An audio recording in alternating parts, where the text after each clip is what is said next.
If you follow anything related to mental health, you have likely seen conversation around an article that came out about internal family systems therapy, otherwise known as IFS. And I think there's a lot that's important about this article and the subsequent conversation. But there's one part in particular that I just want to share with you that I think is important no matter what type of therapy you're receiving. Welcome. I'm Peggy Oliveira. Thank you for joining me. So, this article, I think it came out the first part of November, maybe the end of October. I don't know exactly. It was from The Cut, which I wasn't familiar with before, but I read the article. It was a long one, and it definitely felt pretty biased against IFS. However, in all fairness, it may have leaned that way because of the stuff that it was reporting on. So if you do happen to read the article, or if you have read it, I think that's just kind of an important thing to recognize there. And the article itself seemed to really kind of focus on a particular inpatient unit that, or facility that used IFS to treat eating disorders.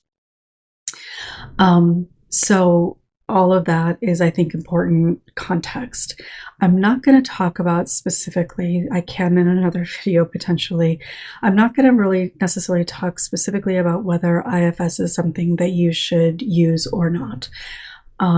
If you would like to talk more about that, I'm happy to share my thoughts on that. And having said that, I will say that I did not do IFS training, and there was, in my mind, from my perspective, I specifically chose not to do that training for a reason. And so what I want to share with you, I mean, there's a lot, honestly, that I could share, but I don't want this video to be that long.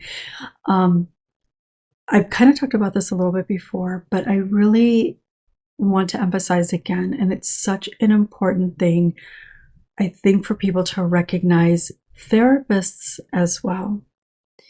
So over the last many years, we've had different types of therapy that have come in, and they're all the latest and greatest and that sort of thing. And the thing about therapeutic modalities or techniques or even theory is that they're based on an understanding of the human experience and how our minds process. And the more that we begin to understand all of that, different things come out. And some things we thought maybe worked, we realized didn't. And some things that we didn't anticipate could work, maybe do. But the thing about it is that when it comes to things related to most of psychology and certainly mental health and therapy and what works and what doesn't, is that it's a very subjective experience for people. And the information that we get back, as whether it's as a clinician or somebody who's doing research or whatever, the information that is given is subjective. Now, it may be that they're rating specific things, so there might be some ratings that people give, like on a 10-point scale or something like that, but they're still rating that from a subjective standpoint. Now, there are certain things that you can identify, and this will happen sometimes in certain tests, indicators for certain disorders or that sort of thing, in which you can identify how many times this week did you get out of bed or something like that. But for the most part, when it comes to whether clients themselves feel like something is helpful or not, it's a purely subjective experience. And it's maybe not purely subjective, but certainly relative to a lot of other things as well, right? So when it comes to this, it's when you're looking at the effectiveness of something, it's important to recognize that we are all individual people with very individual experiences. Even if there's a lot of similarity, there's a lot of other factors about our individual experience that go into both the impact and the healing. And one of the things that I have recognized, and I recognized this a long time ago with EMDR, even before it was actually really popular, is that oftentimes we will look at a emotive therapy and think, okay, this is how you treat trauma, or this is how you treat OCD, or this is how you treat whatever. And for some things, I think there's some very effective ways of approaching that particular issue. When it comes to treating, and in particular, IFS, a lot of people talk about treating complex PTSD. When it comes to treating complex PTSD, so people that have experienced childhood trauma quite often, you've heard me likely talk about the layers of both impact and healing. And I think it is important to conceptualize the impact of sexual trauma or childhood trauma, both in that way that it's layered, it's multifaceted, and requires different aspects of healing over time. And even on the same layer of something that you're working on healing may require different things as you progress in your healing. So ultimately, whatever that model of therapy is, one model is not going to heal every one of those layers. And I've talked about this in particular with EMDR, and that I think it's incredibly important if you're wanting EMDR or you're looking for a therapist, that EMDR not be the only thing that they use to help people heal from trauma, particularly childhood trauma, because no one model of therapy can heal all of those different layers. And EMDR is one that is often described as being able to heal, and other aspects of like tapping. People have said that tapping can heal trauma. And I'm not completely discounting the idea of what bilateral stimulation can do, but again, on its own, it is not going to heal all of those layers. Somatic experiencing, while really helpful, and I think an important aspect of healing, it isn't going to heal all the layers of the impact either on its own. I know cognitive behavioral therapy gets a lot of flack, and particularly in the trauma world, where you can't heal from top down, it has to be bottom up. But the reality is, and obviously this is my perspective, some of those layers, a couple of them at least, significantly require an understanding of what's happening on a cognitive level, because our beliefs are created and reinforced over time and held from a nervous system place, but also from a cognitive place.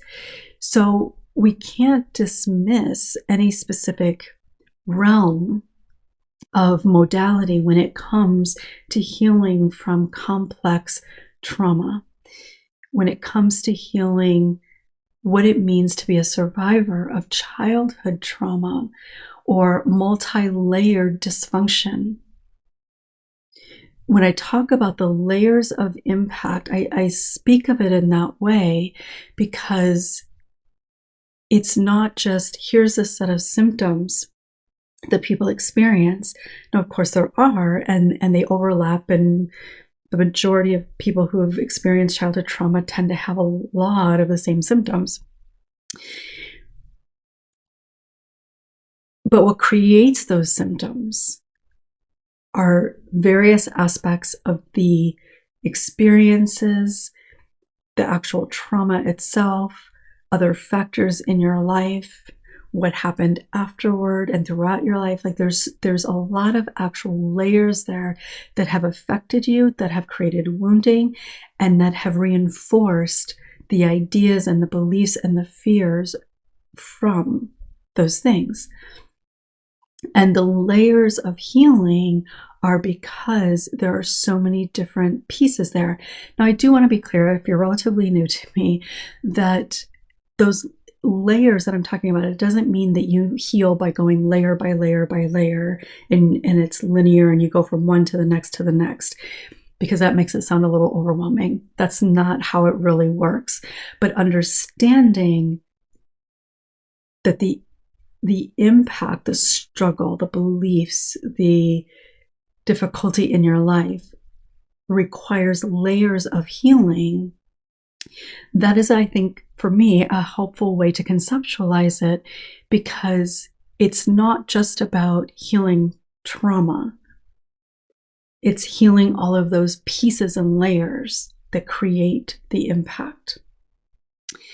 And so whatever modality it might be, whether it's EMDR or ACT or rapid trauma resolution or IFS, whatever it might be, one modality will not, I believe, will not be able to heal all of those layers. One modality may be able to do a significant part in a layer or even potentially a few, but it's a significant part. It's a part of that layer. So even within each layer, there are segments. And those segments could be a lot of different types of things or look a lot of different ways, but we heal each of those layers segmentally.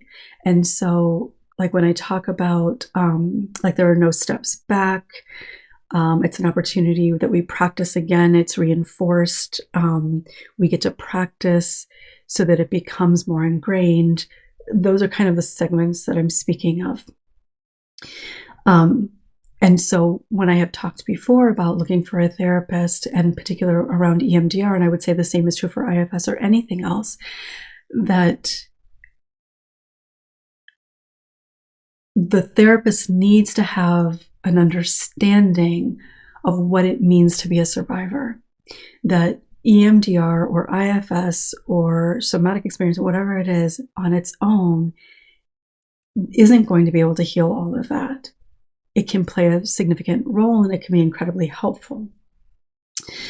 So recognizing that, I think, is really important. So whether you've had EMDR or IFS or some sort of somatic experiencing or ACT or whatever you've experienced, psychedelics, whatever it is, I'm not suggesting at all that that can't be a healing experience or that there can't be healing found in it.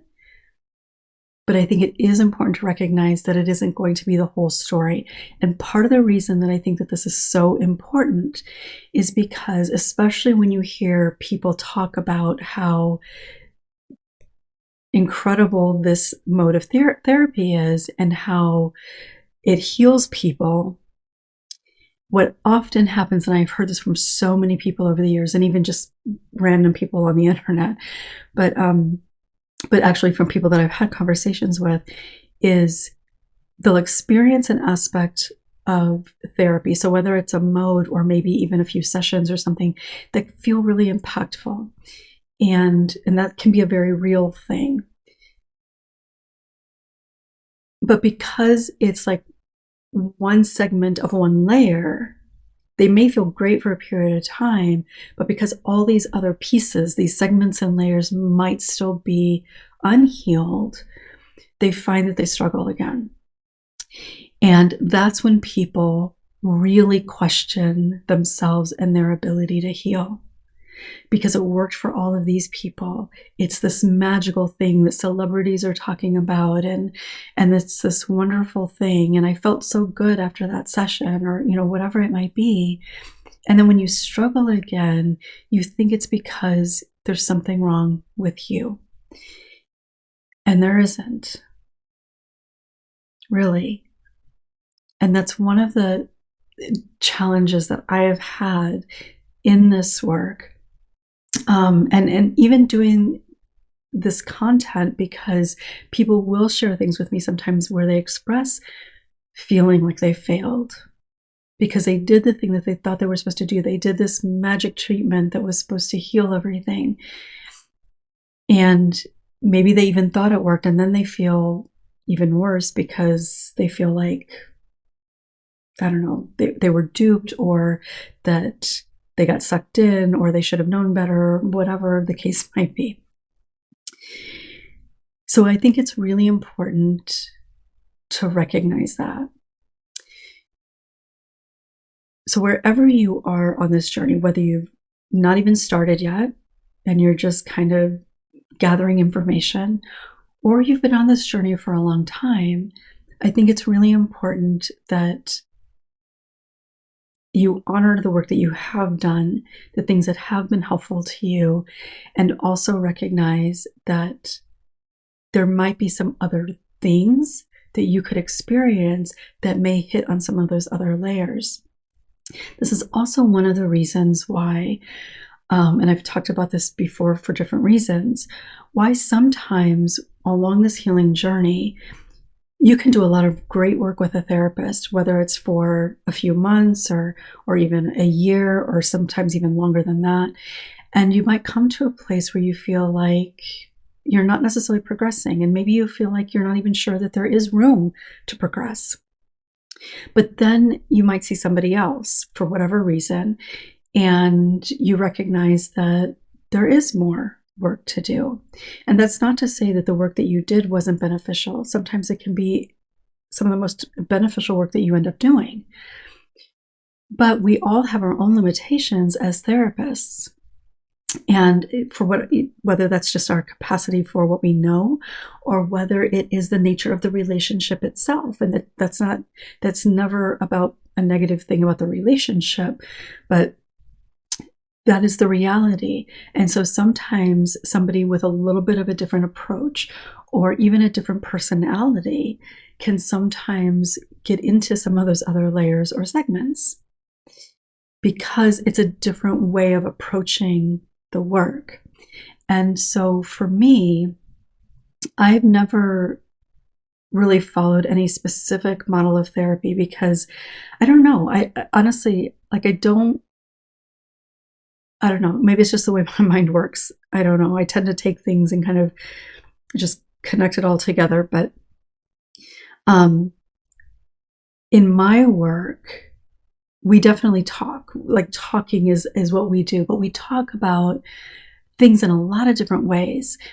And I think we have to be able to incorporate different ways of thinking about healing. And that includes cognitive practices. It includes body awareness and somatic practices. It includes movement. This is one of the reasons that I talk about yoga so often. We need to be able to look at a lot of different aspects of us, ourselves, and our experiences, and the ways that we've been impacted at different points and over time. And I want to be clear here. I'm not saying that for healing, you have to go back and look at it and uncover and unpack and all of that stuff, all of those pieces. That actually can happen quite organically without having to go into everything in the work that you're doing in this healing process. That's the way that I view it. So in my work, we incorporate connecting to your body and paying attention to what's happening on a somatic level. And what are you thinking? What are you saying to yourself? How is that showing up in your life? Being able to recognize how things are shifting. There are so many different ways that we incorporate different types of things. And I never say we're going to do cognitive behavioral. I never say we're doing parts work. I never say anything about that, because it's not how I tend to think about it, because it's all important. It's all something that is necessary for healing. So ultimately, two things that I want you to take from this. One, please make sure that you're choosing somebody that understands what it means to be a survivor and what it means to heal. Not choosing somebody that uses one mode only and thinks that that's going to heal you. And yes, that is opinion, and a lot of people may disagree with it. And do not beat yourself up. Don't think that it has anything to do with you or your capacity for healing. If you've done something that people say works for everybody, or works for trauma, or heals you, or whatever, and you're still struggling, please, please, please, that over everything else that I've said is so incredibly important. And even when your therapist is incorporating all the right things, healing takes time, because some of those layers, some of those segments cannot even begin to heal until some of this other stuff has begun to feel safe, has begun to experience things differently, has been able to practice different ways of showing up and coping and experiencing positive things in their life. So it takes time, it takes practice, and it takes patience. And it takes you being able to feel and be fully integrated and embodied through this process. And that's a practice itself.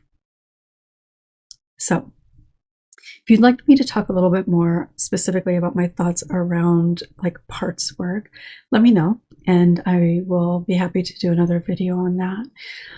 But I would also just love to hear from you generally. What came up for you as you listened? Thanks so much for being here. I look forward to seeing you next time.